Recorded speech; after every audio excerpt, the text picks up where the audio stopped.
Voilà, bon retour, mesdames et messieurs, sur analyse et n'a brassé l'idée sur la situation de nos compatriotes en République dominicaine à la lumière de la résolution prise par la Cour constitutionnelle que le rend apatride des Dominicains d'origine haïtienne. Et décision ça, elle était fait la une de l'actualité pendant un certain temps, mais je veux dire un petit peu à baisser. Gagné une loi de régularisation, donc ce brasser l'idée avec monsieur d'une paraison autour de lui-même, et loi ça, de provoquer des réactions tout au niveau des organisations de défense des droits humains. Il y a l'organisation 4 décembre qui lui-même en Haïti, qui a supporté bien sûr compatriotes qui victimes, qui dénonçaient loi ça. Il y a diverses organisations des droits humains qui condamnent. Mais entre parenthèses, nous apprenons tout que il y a un président pays, Michel Martelly, qui était dans une visite dans Dominicanie, qui t'a semblé saluer le président Medina pour loi ça. Et ça a créé différents commentaires, et M. Parison.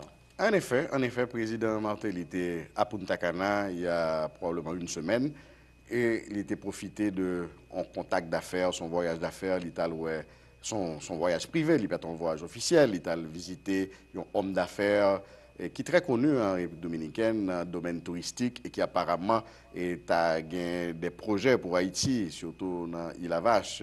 Il a parlé d'un projet de 200 millions de dollars.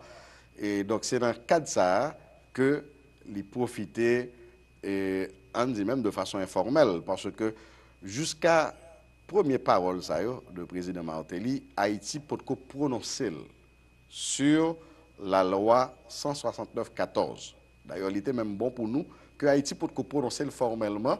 Donc, nous tapons une prise de position formelle. Mais alors, on y a là, il vient considérer déclaration ça comme une prise de position d'Haïti, côté que Haïti applaudit la loi sans aucune réserve, sans aucune restriction. Donc, son bagage qui ont des gens, nous avons dit qui à réfléchir à un groupe de droits humains, particulièrement, j'en ai regardé l'image là, et en pile monde t'a applaudi, t'a félicité le président Martelly, le discours que le a là, dans la dernière intervention à l'OEA, et c'est un discours correct. D'ailleurs, il y a une intervention que le fait tout dans CARICOM, qui est une intervention correcte, il est allé dans la bonne direction. Mais fois ça, côté que loi Medina, parce que de façon objective, tout le monde doit d'accord que loi, c'est un pas. Sont pas dans la bonne direction. Sont pas dans la bonne direction. Nous devons même encourager le président Medina et nous devons comprendre, nous devons même aller jusqu'à comprendre une situation très spéciale dans laquelle le président Medina a retrouvé la République dominicaine. Et donc, monsieur retrouvé là avec des alliés, que ce n'est pas lui-même qui a choisi alliés ça. Monsieur a fait des efforts pour que mandat par la passe en l'autre gens dans tous les points de l'agenda national de la République dominicaine. Donc, c'est dans ce sens ça, le président Martelly, il pousse ça. Il pousse ça, bon. Et alors, les questionnements sont autour du fait que nous applaudissons sans aucune restriction. Alors que loi, avec toutes les bonnes intentions du président Medina, il pas résoudre le problème de façon complète et définitive. Et c'est la même chose tout pour le gouvernement canadien. Les deux ambassadeurs canadiens de l'île, ils font une déclaration conjointe. L'ambassadeur Rivard en Haïti et l'ambassadeur Boissé à Santo Domingo, ils applaudissent. Même le président, le vice-président Biden, qui est en République dominicaine, est reçu par le président Medina, et il applaudit le tout. Donc, et les représentants de la communauté internationale en Haïti, en République dominicaine, ils ont gagné une rencontre récemment avec le président Medina. Tout le monde applaudit la loi et on même dit sans réserve. Il nous reste deux entités extrêmement importantes. Deux entités, ça, il y a beaucoup prononcé. C'est CARICOM, c'est la Commission interaméricaine des droits de l'homme. Et nous connaissons poids que tu as gagné dans les débats autour de l'arrêt 168-13. Donc, on regarde pour nous quelle serait leur position par rapport à la loi 169-14. C'est ça. Maintenant, les dialogues au niveau bilatéral qui ont commencé, qui ne viennent pas continuer, je veux dire pratiquement fermé, puisque il y a une loi qui est sortie, nous voyons que est applaudi par le président, il y a d'autres partenaires au niveau international qui apprécient sur loi ça. Maintenant, quelle est la responsabilité du gouvernement d'Haïti par rapport à ce dossier? Bon, un dossier chaud là, hein, c'est le plan national de régularisation des étrangers. Et son dossier sur lequel nous-mêmes avons attiré l'attention des autorités haïtiennes depuis décembre 2012. En décembre 2012, les autorités dominicaines, nous sommes une organisation binationale qui travaille dans tous les deux beaux îlets. Donc, en décembre 2012, les autorités dominicaines font appel à la société civile pour être capable de faire contribution en idées, suggestions pour le règlement du plan national de régularisation. Donc, nous préparons un document, nous voyons l'autorité dominicaine. Même document ça, nous traduisons pour les autorités haïtiennes pour nous dire attention, pour un plan de régularisation, il faut que Haïti commence à préparer pour l'encadrer communautaire. Nous maintenons chaque ministre des Haïtiens vivant à l'étranger qui passe, toujours attirer attention sur ça. Malheureusement pour nous, le 1er juin est arrivé, Haïti pas paré pour l'encadrer communautaire, qui fait que en 2 semaines de fonctionnement du plan de régularisation, il y a plus de 32 000 personnes dans les différents centres d'application et seulement 100 tu as un document au complet, tu as un dossier au complet pour remettre à l'autorité dominicaine. Il y a une suggestion que nous avons faite claire, une proposition claire, c'était l'installation en République dominicaine d'une unité d'émission de passeport, même genre ça a fonctionné à Washington. Nous pas casser nous-mêmes qui c'est la communauté la plus proche d'Haïti. Nous pas casser nous-mêmes qui c'est communauté qui fait plus de demandes de passeport pour toute la diaspora et c'est juste Washington nous obligé de faire passeport nous. On procédé qui prend 2 à 3 mois avant passeport à tourner, le nous déposer bien sûr.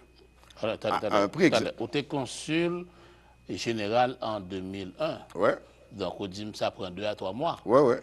Donc c'est en réalité qui est très grave pour mon attendre 2 à 3 mois pour recevoir un passeport. Très bien. Et non seulement l'homme de consul, mais l'homme de ministre, de la diaspora, il y a un point fort que moi-même été présenté à gouvernement central là, aux plus hautes autorités, c'est cette question. Nous avons toujours discuté de ça, nous avons toujours dit que ça, et il faut que nous rangions. Bon.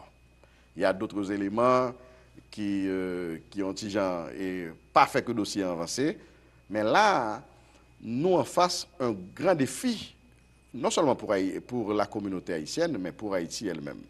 Et côté que nous avons un plan de régularisation limité par le temps. Comme je dit tout à l'heure, en février 2015, les gens qui n'ont pas rentré dans le plan, il y a dehors. Et si il y a dehors, il y a faire des rapatriements massifs vers Haïti. Donc, en dehors, nous avons dit de la question de justice sociale, de droits humains, il est de l'intérêt d'Haïti. Même Jean-Philippe fait, même Jean le Mexique fait. Le Mexique, par exemple, maintenu une offensive diplomatique face aux États-Unis sur la question de la réforme migratoire aux États-Unis. Ils font un paquet de démarches, ils font un paquet de lobbies en façon pour que les Mexicains qui sont aux États-Unis, ils continuent à voir l'argent. Les Mexicains qui sont aux États-Unis, ils continuent à aider et dans toute qualité projet social que a fait même avec Haïtiens et qui à l'étranger. Donc, il est de l'intérêt d'Haïti pour que Haïti implique de façon dynamique dans ce processus que nous avons actuellement en République dominicaine pour aider à ce que le nombre le plus élevé possible de nos compatriotes soit admis au plan de régularisation. Et pour ce faire, il faut qu'il y ait un encadrement de type logistique, il faut que nous ayons tout équipement, tout matériel que nous avons besoin. Le ministre Guillaume était sur les lieux, j'étais bien content de parler avec lui avant de le déplacer, et il a annoncé, selon un point de presse que le ministre l'a fait hier avec l'ambassadeur Cinéas, il a annoncé que Haïti pourra lancer un projet, un programme dans 1 mois. Dans 1 mois, ok, nous d'accord. Mais son bagage qui était doué parer depuis même avant l'entrée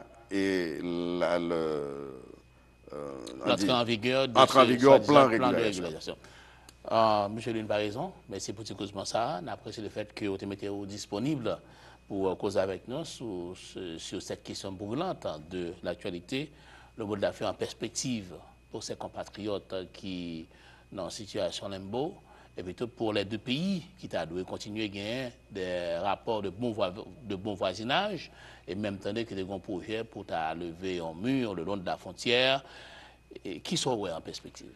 Tout ça fait partie de ce courant idéologique que nous avons parlé tout à l'heure, de l'anti-haïtianisme d'État, qui c'est une bataille que nous devons faire pour l'amélioration des rapports, pour la transparence dans la gestion des rapports entre Haïti et la République dominicaine. Tout autant, en Dominicanie, il y a des secteurs qui ne comprennent pas les facteurs socio-économiques qui expliquaient le fait migratoire. Les flux migratoires haïtiens sont similaires aux flux migratoires dominicains. Chaque jour, il y a des Dominicains qui prennent 40 heures à laisser arriver à Porto Rico.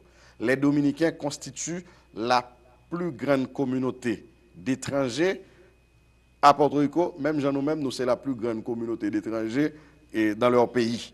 Donc, c'est cette nouvelle vision que vous devez gagner sur la question migratoire, pour ne pas voir nous comme des envahisseurs, pour ne pas voir le processus migratoire comme une invasion pacifique, sinon, à partir de ça que réellement, c'est des flux migratoires qui dépendent, non, c'est des facteurs socio-économiques.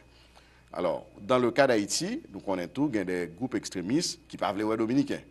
Et donc, nous-mêmes, nous étions très frappés, nous exprimer inquiétude nous lors du dernier carnaval en Haïti, côté il y a des groupes carnavalesques qui étaient des meringues avec des slogans, avec des refrains hautement, totalement anti-dominicains. Donc, nous avons attiré l'attention de l'ancien ministre de la Culture. D'ailleurs, nous pourrons le faire là pour le carnaval des fleurs qui a été annoncé, pour éviter que Bagay Sayo, des deux côtés, nous continuons à promouvoir la haine, nous continuons à promouvoir et nous avons dit la discorde.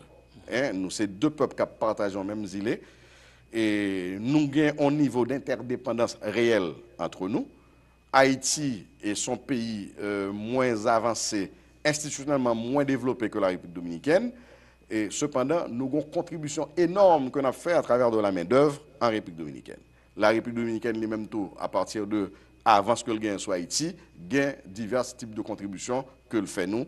Et c'est garanti une ambiance favorable à ce que les deux peuples nous continuent à vivre en paix. Et c'est un engagement que nous-mêmes nous devons prendre, et cette génération d'Haïtiens et de Dominicains. En tout cas, merci, M. Parison. La solution, la meilleure formule à trouver, c'est qu'en Haïti, décideurs avec un secteur privé responsable et une société responsable de prendre destiné pays en main pour que les compatriotes ne pas oublier à passer en bas fil, pas oublier de traverser frontières pour aller chercher mieux-être en République dominicaine et pour traiter n'importe comment, tout pendant que pas un sursaut national, tout pendant pas que pas qu'on décision qui prend pour que nous prenions pays ça, non pour mettre dans l'autre, nous avons faire face à des situations de migration et sont phénomène naturel puisque mon n'a pas besoin de mieux être la Cali, il faut la chercher le côté qui est plus près. C'est dans notre édition de Analyse à Suède, d'ap causé avec M. Edwin Parison, ancien consul d'Haïti à Barahona, ancien consul général à Santo Domingo et ancien ministre des Haïtiens vivant à l'étranger. Nous avons parlé de la situation des compatriotes haïtiens en République dominicaine au regard de la résolution de la Cour constitutionnelle qui déclarait apatride de nombreux compatriotes dominicains d'origine haïtienne en République dominicaine. Bonsoir, à bientôt, c'est notre édition de Analyse. Très bien, mon cher, on fait un petit programme là.